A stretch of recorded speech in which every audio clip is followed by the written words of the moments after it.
तो फ्रेंड्स, कैसे हैं आप लोग। स्वागत है आपका संगीता एजुकेशन एकेडमी में।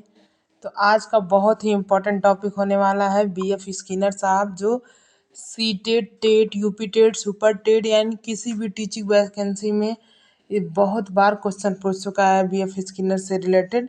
तो आज इनके बारे में हम लोग पढ़ेंगे और अच्छे से पढ़ेंगे, ताकि फिर दोबारा हमको इसको पढ़ने की ज़रूरत ना पड़े और एग्ज़ाम में अगर क्वेश्चन आए तो हम लोग धड़ल्ले से सारा क्वेश्चन कर ले जाएँ। तो शुरुआत करते हैं स्किनर साहब को। देखिए, बीएफ स्किनर का क्रिया प्रसूत अनुबंधन सिद्धांत दिए थे। देखिए, एक नंबर क्वेश्चन, एक नंबर एग्जाम में बहुत बार पूछ चुका है कि बीएफ स्किनर साहब क्रिया प्रसूत अनुबंधन का सिद्धांत दिए थे। तो क्वेश्चन इस तरह से पूछेगा, क्रिया प्रसूत अनुबंधन का सिद्धांत कौन दिया था, या फिर बीएफ स्किनर कौन सा सिद्धांत दिए थे। तो आप लोग याद रखिएगा, क्रिया प्रसूत अनुबंधन सिद्धांत। ठीक है, एक नंबर आप लोग का तैयार हो गया। फिर इस सिद्धांत का प्रतिपादन अमेरिका के हार्वर्ड विश्वविद्यालय के प्रोफेसर बीएफ स्किनर द्वारा दिया गया था। मतलब कि ये एक नंबर का ये भी पूछता है कि बीएफ स्किनर साहब कहाँ के वैज्ञानिक थे। तो ये अमेरिका के वैज्ञानिक थे, जो क्या थे, अमेरिका के हार्वर्ड विश्वविद्यालय के प्रोफेसर थे। ठीक है, तो आप लोग याद रखिएगा, बहुत बार एग्जाम में पूछ चुका है कि कहाँ के वैज्ञानिक थे। तो अमेरिका के वैज्ञानिक, इन्होंने कौन सा सिद्धांत दिया था, क्रिया प्रसूत अनुबंधन सिद्धांत। ये नाम याद रखिएगा, बहुत ही इम्पोर्टेंट है। फिर देखिए दोस्तों, एक नंबर का ये सीधे सीधे पूछ देता है कि क्रिया प्रसूत अनुबंधन सिद्धांत का अन्य नाम क्या है, या फिर इस नामों में से पूछ देगा। जैसे कि अभी पूछा था, अविक्रमित अनुदेशन सिद्धांत का दूसरा नाम क्या है, तो क्रिया प्रसूत अनुबंधन का सिद्धांत है। ठीक है, तो आप लोग याद रखिएगा इसका अन्य नाम, क्रिया प्रसूत अनुबंधन सिद्धांत का अन्य नाम। देखिए, इसका अन्य नाम क्या क्या है, नैमित्तिक अनुबंधन सिद्धांत, कार्यात्मक प्रतिबद्धता का सिद्धांत, सक्रिय अनुबंधन का सिद्धांत, या फिर अभिक्रमित अनुदेशन का सिद्धांत। ठीक है, फिर है, तो आप लोग ये चारों नाम याद रखिएगा। फिर नेक्स्ट है, स्किनर साहब ने सबसे अधिक अनुक्रिया रिस्पॉन्स पर जोर दिया है। मतलब कार्य पे जोर दिया है, क्रिया करने पे जोर दिया है, इसलिए इस क्रिया प्रसूत अनुबंधन का सिद्धांत भी कहा जाता है। इसीलिए क्रिया पे बल देने की वजह से इनके सिद्धांत को क्रिया प्रसूत अनुबंधन का सिद्धांत कहा जाता है।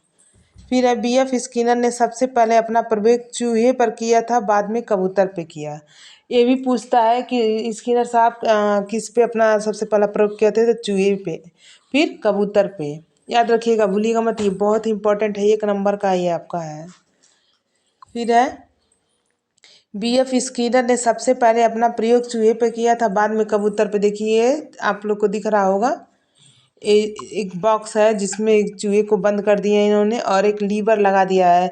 जब चूहे को भूख लगी तो वो इधर उधर छटकने लगा, इधर उधर कूदने लगा, और अचानक में उसका पैर जाके लीवर पे पड़ा और दरवाज़ा खुल गया, और यहाँ पे उसका भोजन रखा हुआ था, जो जाके खा लिया। ऐसा बार बार किया तो उसको समझ में आया कि हाँ, लीवर पे पैर रखने से अ, हमको हमारा भोजन मिल जाएगा, हम अपने मंजिल तक पहुँच जाएंगे। तो देखिए क्या है, स्किनर जी ने एक बॉक्स लिया और उसमें एक चूहा बंद कर दिया। बॉक्स में एक लीवर लगा हुआ था, उसमें एक छिद्र था। जब लीवर दबता तब खाना आ जाता था। उसे छिद्र के द्वारा जब चूहे को भूख लगी तो इधर उधर घूमने लगा। अचानक उसका पैर लीवर पर लगा और उसके लिए उसे छिद्र से खाना आ गया। इसके बाद उसने इस क्रिया को दोहराया और खाना दोबारा आ गया। इसमें चूहा जब भी प्रतिक्रिया करता तो खाना आ जाता। इसे क्रिया प्रसूत अनुबंधन का सिद्धांत कहते हैं। मतलब कि चूहा उस बॉक्स में बार बार इधर उधर कूदता रहा। उसको जब भूख लगी थी और अचानक में उसका पैर लीवर पे पड़ा, दरवाज़ा खुल गया, उसे अपना भोजन मिल गया। तो बार बार क्रिया, जैसे कि एक एग्जाम्पल और हम देते हैं। जैसे कि मान लीजिए आप लोग पढ़ाई कर रहे हो, तो क्यों कर रहे हो, सरकारी जॉब के लिए कर रहे हो। तो सरकारी जॉब के लिए आप पढ़ाई कर रहे हो, तो कहीं प्रैक्टिस सेट लगा रहे हो, कहीं मेरा वीडियो देख रहे हो, कहीं यूट्यूब पे किसी और का वीडियो देख रहे हो, कोई और बुक से तैयारी कर रहे हो। तो अपना हाथ पैर इधर उधर चला रहे था कि मैं क्या पढ़ूँ, किस तरह से पढ़ूँ कि मैं सक्सेस जो और मुझे सरकारी नौकरी मिल जाए। ठीक है, तो जितना क्रिया करोगे उतना ही आप लोग के लिए अच्छा होगा। तो इसी कार्य को क्रिया प्रसूत अनुबंधन का सिद्धांत कहा गया है, जिसको स्किनर सामने दिया है।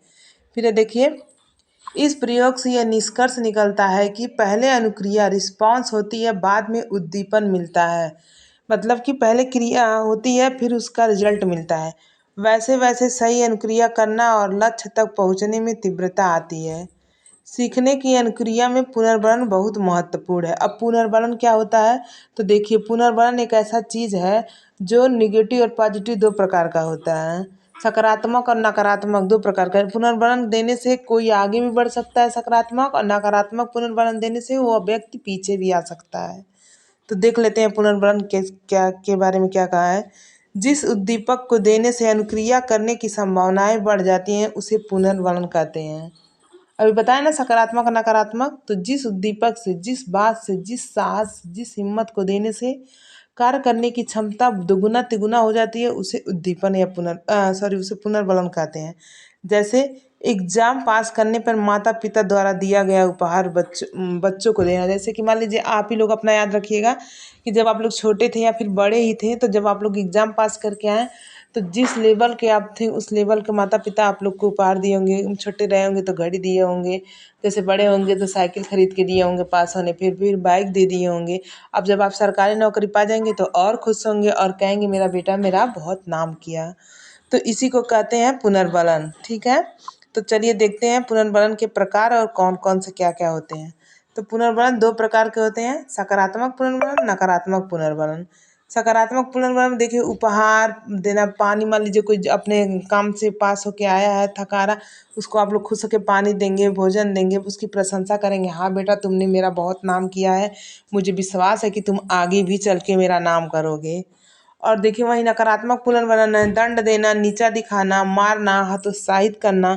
मान लीजिए बच्चा अगर एग्जाम में फेल हो जाता है तो माता पिता उसको हतोत्साहित करेंगे कि हाँ हाँ तू इसी लायक है, तू इसी के कारण के। आप किस कैटेगरी के हैं कमेंट बॉक्स में ज़रूर बताइएगा कि आप लोग के साथ भी ऐसा हुआ है। हमारे साथ तो भाई ऐसा हुआ है। तो फिर उनको दंड देना, नीचा दिखाना, डांटना, बोलना, तो ये सब नकारात्मक पुनर्वलन होते हैं जिससे बच्चा टूट जाता है और भी अपने कार्य को करने में अक्षम हो जाता है, और सकारात्मक पुनर्वलन से उस कार्य को करने में सक्षम हो जाता है। ठीक है, फिर है देखिए क्या कहता है, यदि प्राणी को सकारात्मक पुनर्वलन दिया जाए तो प्राणी क्रिया को दोहराता है, मतलब वो करने में, कार्य को करने में और इंटरेस्ट लेता है और उस कार्य को फिर से करता है और बेहतर ढंग से करता है।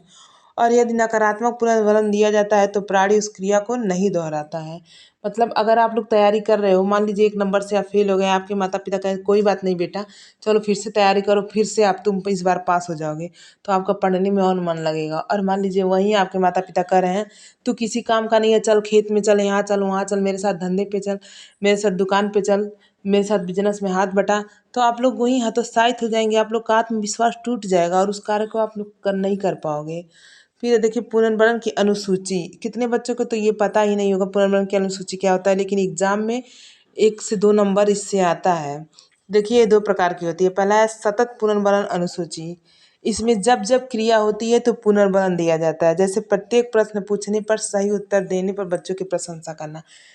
फॉर एग्जाम्पल जैसे कि मान लीजिए अगर आप लोग कोई मैच देख रहे हो, कोई गेम देख रहे हो, तो आपका फ्रेंड्स अगर जीत रहा है तो उसको और भी शाबाश शाबाश, और you can do it, you can do it, आप कर सकते हो, यू कर सकते हो, उसको सतत पुनर्वलन, लगातार पुनर्वलन दे रहे हैं ताकि उस काम को करने में और एक्साइटेडमेंट हो और उस कार्य को करे। ठीक है, इसको कहते हैं सतत पुनर्वलन। और है आंशिक पुनर्वलन अनुसूची, मतलब कि इसमें बार बार इसमें हर क्रिया में पुनर्वलन नहीं दिया जाता है, बल्कि कुछ क्रियाओं के लिए दिया जाता है, कुछ खास मौके पर उसको पुनर्वलन दिया जाता है। उसको बार बार नहीं, जब वो गेम हो रहा है, गेम जीतने के बाद उसको पुनर्वलन देना, वाह तुम लोगों ने तो आज मेरा नाम रोशन कर दिया। ठीक है, सभी प्रश्नों की जगह कुछ प्रश्नों के तारीफ करना। अंडरस्टैंड।